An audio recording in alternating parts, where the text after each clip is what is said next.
আসসালামু আলাইকুম রহমতুল্লাহি ওয়া বারাকাতুহু। প্রিয় দিনী ভাই ও বোনেরা, আশা করি আপনারা সবাই আল্লাহ সুবহানাহু ওয়া তাআলার অশেষ রহমত ও মেহেরবানিতে ভালো ও সুস্থ আছেন। আজ আমি আপনাদের সামনে অত্যন্ত গুরুত্বপূর্ণ একটি মাসালা নিয়ে আলোচনা করতে উপস্থিত হয়েছি। বিষয়টি হলো, রোজা অবস্থায় স্বপ্নদোষ হলে করণীয় কি? অনেকেই এই বিষয়টি নিয়ে দুশ্চিন্তায় থাকেন, বিভ্রান্তিতে পড়েন। রোজা কি ভেঙে যায়? গোসল কি ফরজ হবে, নাকি রোজা সম্পূর্ণ সহি থাকবে? এই গুরুত্বপূর্ণ প্রশ্নগুলো সুস্পষ্ট ও দলিল ভিত্তিক উত্তর আমরা জানব সম্মানিত ইসলামী স্পিকার শেখ আহমদুল্লাহ হাফিজাহুল্লাহর বক্তব্য থেকে। বিষয়টি আমি সহজ ও বিস্তারিতভাবে তুলে ধরব ইনশাআল্লাহ, যাতে সবার কাছে পরিষ্কার হয়ে যায়। তাহলে চলুন মূল আলোচনায় প্রবেশ করি। প্রথমে একটি গুরুত্বপূর্ণ বিষয় বুঝে নেওয়া দরকার। স্বপ্নদোষ বা ঘুমের মধ্যে বীর্যপাত হওয়া সম্পূর্ণ অনিচ্ছাকৃত একটি বিষয়। মানুষ ঘুমের মধ্যে নিজের উপর কোনো নিয়ন্ত্রণ রাখে না। হাদিসে বর্ণিত হয়েছে, রাসূলুল্লাহ সাল্লাল্লাহু আলাইহি ওয়াসাল্লাম বলেছেন, নিশ্চয়ই আল্লাহ আমার উম্মতের ভুলে যাওয়া এবং জোরপূর্বক করানো কাজসমূহ ক্ষমা করে দিয়েছেন। অতএব যে কাজ ইচ্ছাকৃত নয় তার জন্য কোনো গুনাহ নেই। স্বপ্নদোষ হলে কি রোজা ভেঙে যায়?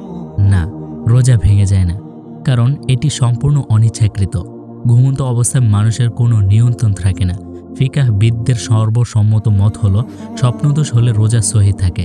সুতরাং এ নিয়ে দুশ্চিন্তার কোনো কারণ নেই। আপনার রোজা সম্পূর্ণ সহি থাকবে ইনশাআল্লাহ। যদি কেউ ঘুম থেকে উঠে দেখে স্বপ্নদোষ হয়েছে, তাহলে তার উপর গোসল ফরজ হবে। পবিত্রতা অর্জনের জন্য যত দ্রুত সম্ভব গোসল করতে হবে। এরপর স্বাভাবিকভাবে রোজা চালিয়ে যেতে হবে। মনে রাখবেন, গোসল দেরি করলে নামাজ কাজা হয়ে যেতে পারে। তাই ফজরের সময় হয়ে গেলে দ্রুত গোসল করে নামাজ আদায় করা অত্যন্ত জরুরি। আরেকটি গুরুত্বপূর্ণ বিষয় হচ্ছে, এই বিধানটি শুধুমাত্র স্বপ্ন দোষের ক্ষেত্রে প্রযোজ্য। কিন্তু যদি কেউ ইচ্ছাকৃতভাবে যৌন উত্তেজনা সৃষ্টি করে হস্তমৈথুনের মাধ্যমে বীর্যপাত ঘটায়, তাহলে রোজা ভেঙে যাবে। সে রোজা কাজা আদায় করতে হবে, আন্তরিকভাবে তওবা করতে হবে। আর যদি রোজা অবস্থায় স্বামী স্ত্রীর সহবাস হয়, তাহলেও রোজা ভেঙে যাবে। কাজা ও কাফারা উভয়টি আদায় করতে হবে। প্রিয় ভাই ও বোনেরা, স্বপ্নদোষ একটি স্বাভাবিক শারীরিক প্রক্রিয়া। এতে কোনো লজ্জা নেই, কোনো গুনাহ নেই। মনে রাখবেন, এতে রোজা নষ্ট হয় না। আল্লাহ তাআলা বান্দার উপর অযথা কষ্ট চাপিয়ে দেন না। ইসলাম সহজ ও ভারসাম্যপূর্ণ ধর্ম। মনে রাখবেন, স্বপ্নদোষ হলে রোজা ভাঙে না, গোসল ফরজ হয়।